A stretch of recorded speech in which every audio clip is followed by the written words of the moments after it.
মামলাটি শুনানির জন্য দিন ধার্য ছিল এবং আদেশের জন্য ছিল এবং গতকালকে যখন মহামান্য আদালত তাদের আসন গ্রহণ করেন এবং এই মামলাটি আদেশের জন্য উত্তোলন করা হয়, তখন মহামান্য আদালত তাদের একটি অভিব্যক্তি ব্যক্ত করেছিলেন যে তারা সংক্ষিপ্ত সময়ের জন্য একটি রুল দিতে চান এবং সেই অন্তর্বর্তীকালীন সময়ের জন্য তারা একটি স্ট্যাটাসকো অর্থাৎ স্থিতাবস্থা আদেশ দিতে চান।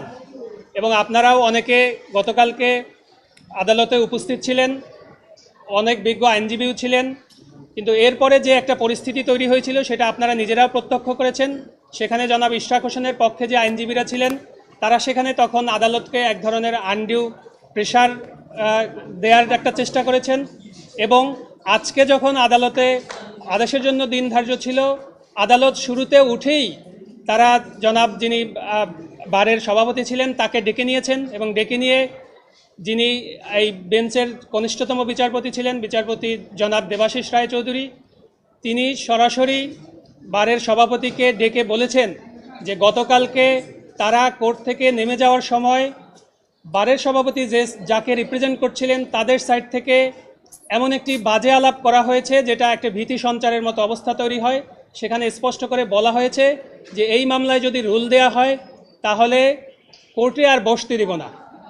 কোর্ট আজকে আদেশ দেওয়ার শুরুতেই এই বিষয়ের অবতারণা করেছেন, যে বিষয়টি আপনারাও লক্ষ্য করেছেন।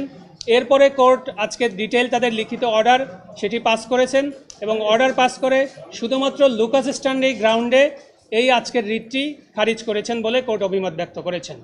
আমরা ইতিমধ্যে আমাদের ক্লায়েন্টের সাথে কথা বলেছি।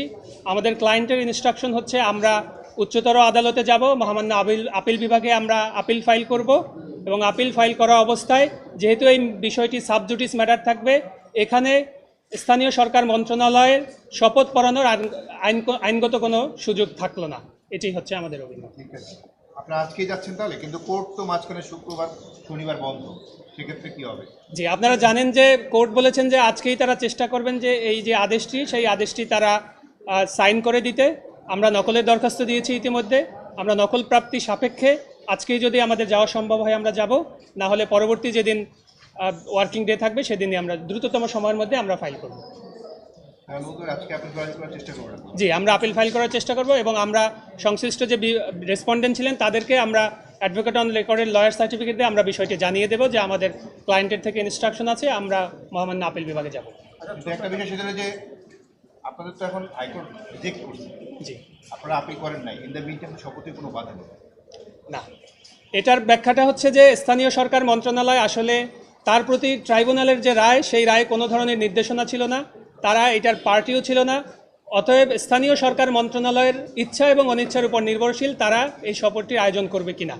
এটিতে আমাদের মক্কেলের কোনো বক্তব্য নেই, কিন্তু আমাদের ক্লায়েন্টের বক্তব্য হচ্ছে যেহেতু বিষয়টি সাবজুডিস, মহামান্য হাইকোর্ট বিভাগ শুধুমাত্র লুকাস স্ট্যান্ডি গ্রাউন্ডে এই রিটটি খারিজ করেছেন মোশন হিয়ারিংয়ে।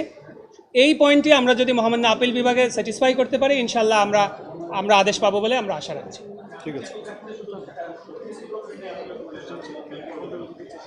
আমার মক্কেল ঢাকা দক্ষিণ সিটি কর্পোরেশনের একজন রেসিডেন্ট, সে কারণেই তিনি পড়লেন, এখানে অন্য কিছু নিয়ে তো তিনি সংক্ষুব্ধ। জি, হাইকোর্ট তার আদেশে বলেছেন যেহেতু এই আদেশ চ্যালেঞ্জ করার সুযোগ আছে এবং আপনারা আজকে যারা উপস্থিত ছিলেন আপনারাও শুনেছেন হাইকোর্ট অর্ডার পাস করার আগে শুরুতেই বলেছেন যে কোনো পক্ষ সংক্ষুব্ধ হলে আমাদের এই আদেশের বিরুদ্ধে আপনারা উচ্চ আদালতে যেতে পারেন।